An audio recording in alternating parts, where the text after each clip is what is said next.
તો સુરતમાં friendship day પર દારૂની મહેફિલનો પર્દાફાશ થઈ ગયો છે। ડુમસમાં વીકેન્ડ એડ્રેસના ચોથા માળે દારૂની મહેફિલ ચાલી રહી હતી। ફ્રેન્ડશિપ ડેને લઈને દારૂની મહેફિલ માણતા કેટલાક લોકો છે તે ઝડપાઈ ગયા છે। ડુમસ પોલીસે 2 મહિલા સહિત 6 લોકોની ધરપકડ કરી છે।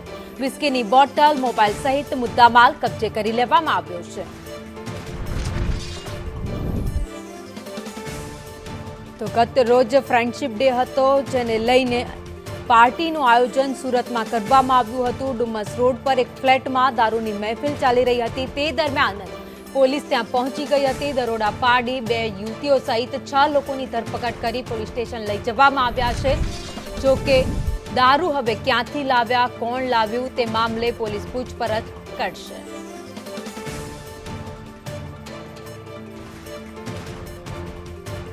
ડુમસ પોલીસે 2 મહિલા સહિત 6 ની ધરપકડ કરી લીધી છે। પોલીસે દારૂની બોટલ પણ કબજે લીધી છે। આ સાથે જ મોબાઈલ પણ કબજે લઈ 2 લાખથી વધુનો મુદ્દામાલ હાલ જપ્ત કર્યો છે। વધુ અપડેટ સાથે સંવાદદાતા જયેન્દ્ર મારી સાથે જોડાઈ ગયા છે। જયેન્દ્ર, ફ્રેન્ડશિપ ડે હતો, જેને લઈને દારૂની મહેફિલ માણતા કેટલાક લોકો છે એ ઝડપાઈ ગયા છે। પોલીસ હવે આગળની કાર્યવાહી કરી રહ્યું છે।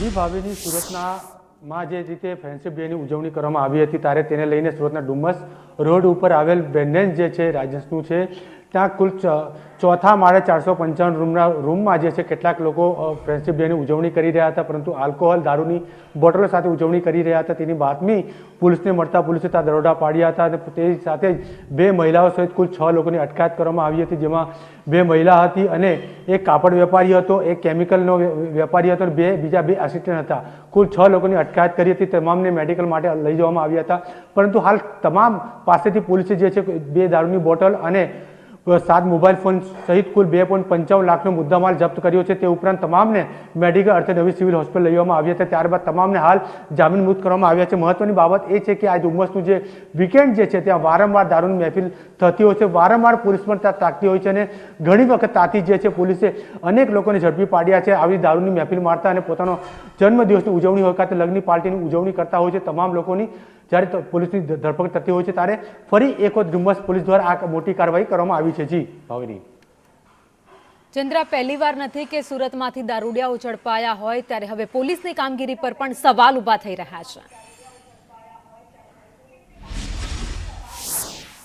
બિલકુલ 100%, કારણ કે પોલીસની કામગીરી પર એટલા માટે સવાલ ઊભા થઈ રહ્યા છે કારણ કે જ્યારે આટલી મોટી પાર્ટીઓ વારંવાર પકડાતી હોય છે ત્યારે પોલીસની બાજ નજર નથી રહેતી હોતી અને જ્યારે પાર્ટી પકડતી હોય છે ત્યારબાદ કાર્યવાહી કરતી હોય છે, એટલે જ વારંવાર પોલીસ ત્યાં રેડ પાડે છે। વારંવાર જે પાર્ટી કરનાર પોસ્ટ વિસ્તારના હોય છે, મોટા ઘરના લોકો ત્યાં પકડાતા હોય છે અને તેને કારણે ખુલ્લેઆમ દારૂનું વેચાણ પણ થતું હોય છે અને લોકો પકડાતા હોય છે। ફરી પાછી પોલીસને બાતમી મળે છે, પોલીસ રેડ કરે છે અને એમ કહે છે કે અમે રેડ કરતા તમામ લોકોને ઝડપી પાડ્યા છે, પરંતુ આ જ કાર્યવાહી પહેલા શા માટે નથી, એ સૌથી મોટો સવાલ છે। જી ભાવિની, આભાર માહિતી માટે।